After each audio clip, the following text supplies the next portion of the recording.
Hello friends, કેમ છો? તમને બધાને મારા જય અંબે. તો આજે હું બનાવવાની છું વધેલા રાઈસની રેસીપી.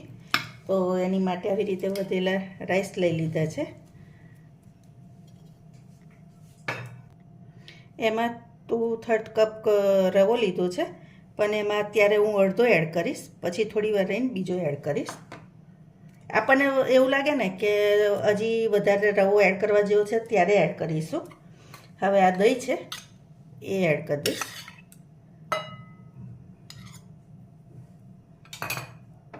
હવે આ વેજીટેબલ છે, એમાં આ ડુંગળી છે તે લઈ લઈશ, આ કોબીજ છે એ લઈ લઈશ, આ ગાજર છે એ બધા એડ કરી દઈશ, અને આ કેપ્સિકમ છે એ પણ એડ કરી દઈશ. વેજીટેબલ તમે તમારા ટેસ્ટ પ્રમાણે વધઘટ કરી શકો, બરાબર. હવે આ મીઠું છે એ આપણે થોડુંક એડ કરી દઈશું અત્યારે.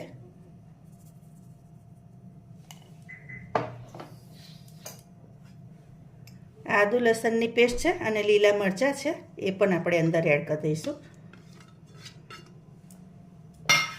હવે આ બધું મિશ્રણ આપણે હાથથી મિક્સ કરી લેવાનું. તમે વધેલા ભાતની કે રાઈસની રેસીપી તમે બનાવતા જ હશો, પણ એકવાર આ રીતે બનાવજો, ખરેખર બહુ સરસ લાગે છે. હવે ફ્રેન્ડ્સ, આ રવો રાખ્યો હતો ને એ પણ હું એડ કરી દઈશ. અને હવે આ બધું બરાબર મિક્સ કરી લેવાનું. અને પાણી તમારે બિલકુલ એડ નહીં કરવાનું, કારણ કે વેજીટેબલમાં હોય ને એનું પાણી છૂટે, એટલે તમારે બીજું અલગથી નહીં એડ કરવાનું.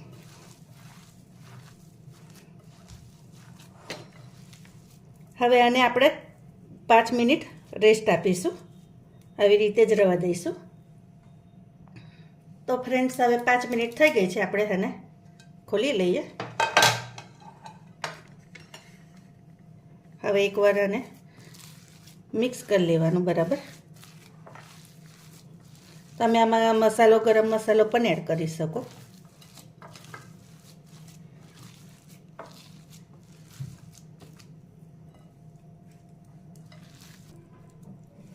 હવે આવી રીતે તમારે લઈ લેવાનું અને આવી રીતે શેપ આપી દેવાનો. અને આ સોજી છે એને એમાં રબ કરી દેવાના આવી રીતે.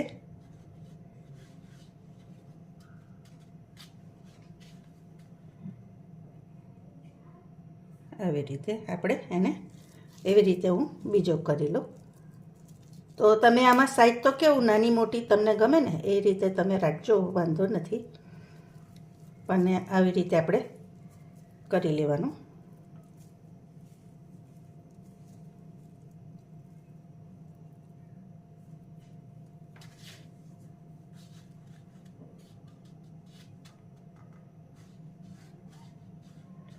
હલકા હાથે આવી રીતે ફેરવી લેવાનું. તો જુઓ, આવી આ તમને બતાવું તો આવી રીતે તમારે રોલ કરી લેવાના. તો જો ફ્રેન્ડ્સ, આવી રીતે બધા કરી દીધા છે રોલ. હવે આપણે એને ફ્રાય કરીશું. તો ફ્રેન્ડ્સ, આપણું તેલ થઈ ગયું છે. હવે આપણે એમાં આ એડ કરી દેવાના રોલ.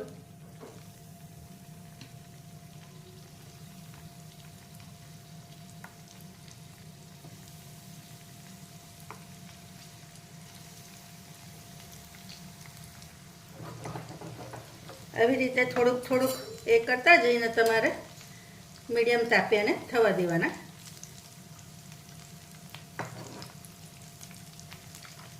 ગેસ બહુ ફૂલ નહીં કરવાનું.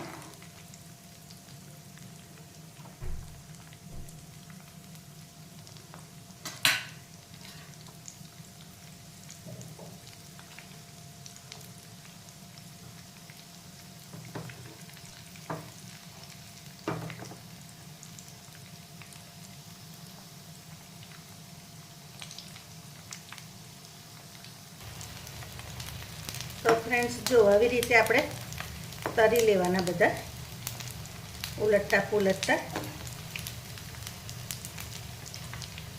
તો હવે હું બધાને કાઢી લઈશ. તો જો ફ્રેન્ડ્સ આ રીતે થાય છે જોઈ, અને એકદમ ક્રન્ચી પણ થશે. હું તમને પછી એનો અવાજ સંભળાવીશ. આવી રીતે બીજા પણ તરી લો.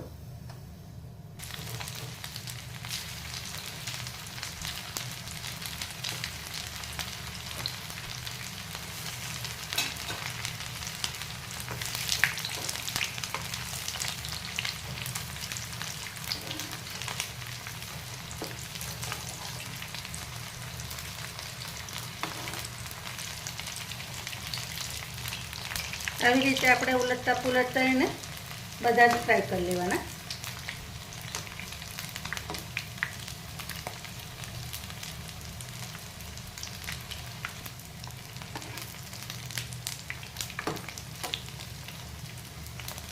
તો જો ફ્રેન્ડ્સ આ પણ થઈ ગયા છે. તમે બને ને એટલા મીડિયમ તાપે થવા દેશો ને તો અંદર સુધી સરસ ક્રન્ચી થશે. હવે આને હું લઈ લઈશ. તો જો એ પણ હવે એને કાઢી લો.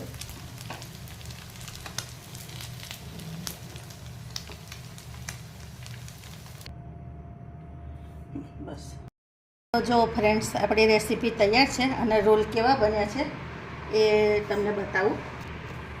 તો જો અવાજ તો આવે જ છે, સાંભળ્યો તમે.